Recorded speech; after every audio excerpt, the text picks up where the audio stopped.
You guys will never believe there's 2 cop cars, okay? And they're chasing this 4-wheel deal with this real neat ORV.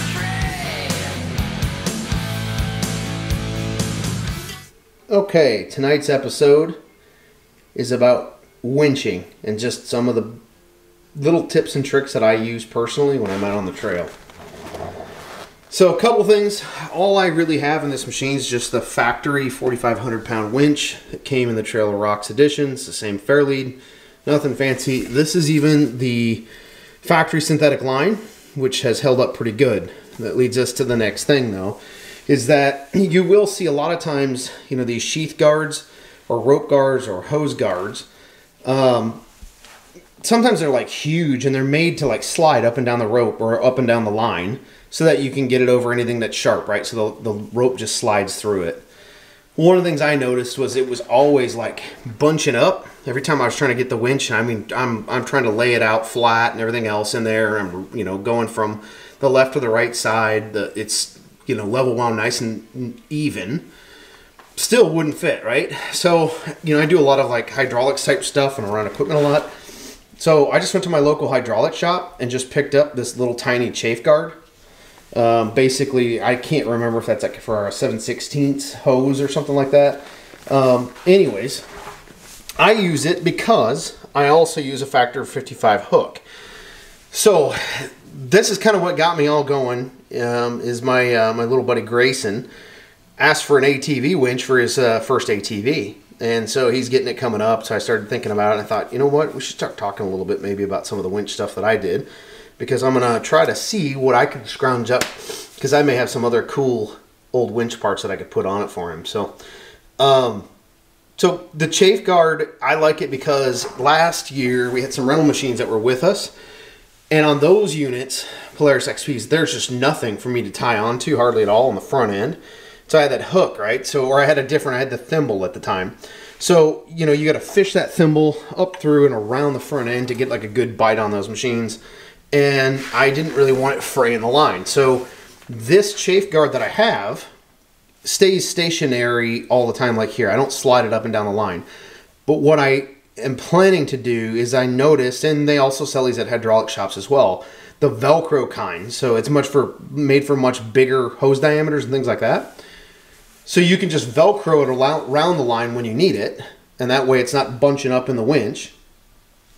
And you can slide it wherever you want if you're in an area that could cut the line off. So now the trick is, how do you get it on there, right?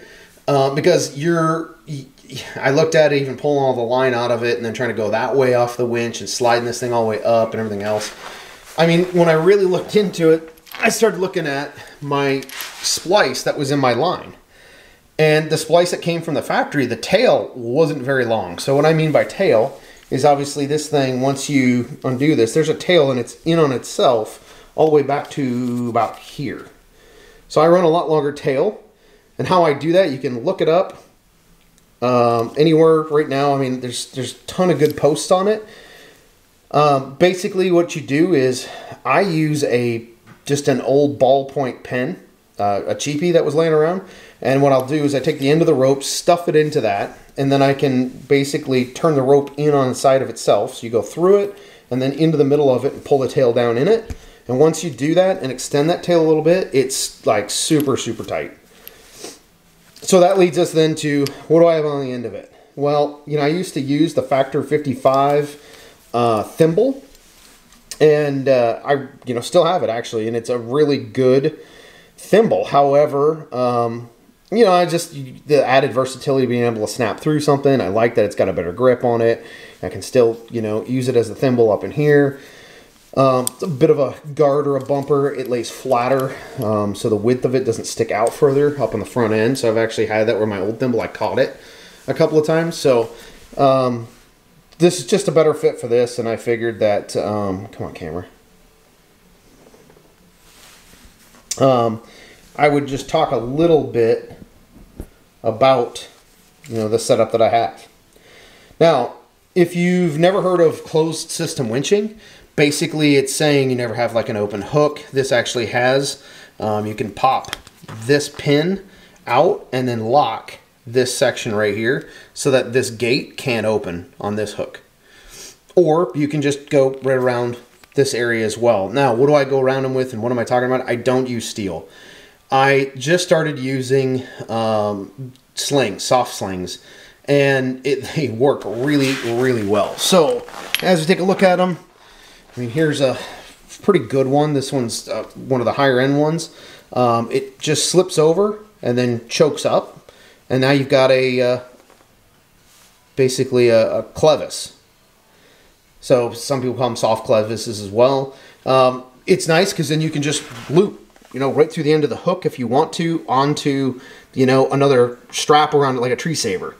You can do it that way. Or in this case, I can use my tree saver combined with this, and then rather than digging out like a pulley style snatch block, I can run this inside the, basically through that, and then run my winch line around this, and it turns it basically into a pulley for me.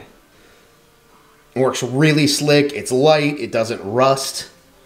You know, you can see basically the details on this one. Let's see who I got it from. So customsplice.com. I tried them out. I saw some guy post about it. It's good stuff. I was having a little hard time getting a hold of the seller, just trying to figure out tracking info because I think some of them were back ordered. But other than that, you know, after the wait, looks like a really nice product. That's actually they sell that soft shackle, but I don't know if they actually make it. So, and then over there is just one more reminder of how I pack. That's actually another bigger soft shackle that I have, all vacuum packed up. So I actually had to pop the pack to get these out, but it's really worth it if you've never seen them. I mean, for a side-by-side or a UTV application, I mean, it's perfect because it's light, it's easy to use, it's safe, you know, as long as you're using all of these. I mean, I've actually seen one of these soft shackles break and go off, and it wasn't because it was a bad shackle. It was either their misuse of that shackle, like where it had been just beat up and cut and nicked and everything else. Or I almost suspect people were using it as trying to tie a tie strap or a tow strap onto the back end of another vehicle and yanking. And it's, I mean, it held up pretty well. I mean, like when I saw it, it was in rough shape. There had a pretty hard line pull on it, and it snapped. It's got a pretty big bang to it, but nothing comes flying back at your head. The line pretty much just drops dead. You know, it just makes it a lot safer because, you know, a lot of times if you're out, you know, winching and things like that in groups that we run with sometimes, we'll let anybody run with us. And so for that reason, you never know how prepared some of those individuals are. And, you know, they're running around while you're trying to winch because they're like excited and never seen this before. And it's a big deal or whatever. It's like, no, go sit in your vehicle because you don't want to be around these lines. If something snaps and goes off, it's going to really hurt. So, you know, or worse. So that's all I'm trying to say is that I kind of like these just from a, I don't know, safety perspective of just people watching or what when we're needing to winch line and stuff like that. A few things just to think about. I actually pack the end of that ballpoint pen with me in my own little kit. I have that in there so that way if I do have an issue and I snap that off up there, then I can basically just cut the line off nice and clean, give it a little burn just to, you know, kind of keep the whiskers under control on the end of it, and I can tie one off and just basically braid it just like that, and I've got the same hook right back. So kind of a cool thing to have, like when you're in the middle of nowhere. You could probably do it without it, but it's going to suck a lot. So I keep a little electrical tape in that just in case I break it off. Okay, so tonight's Shine O' the Night is a new one that just hit the street called The Reporter. The Reporter, if your wife works for the same company that you do and you're under quarantine, she can still turn you in for violation of conduct. I don't want to remember that.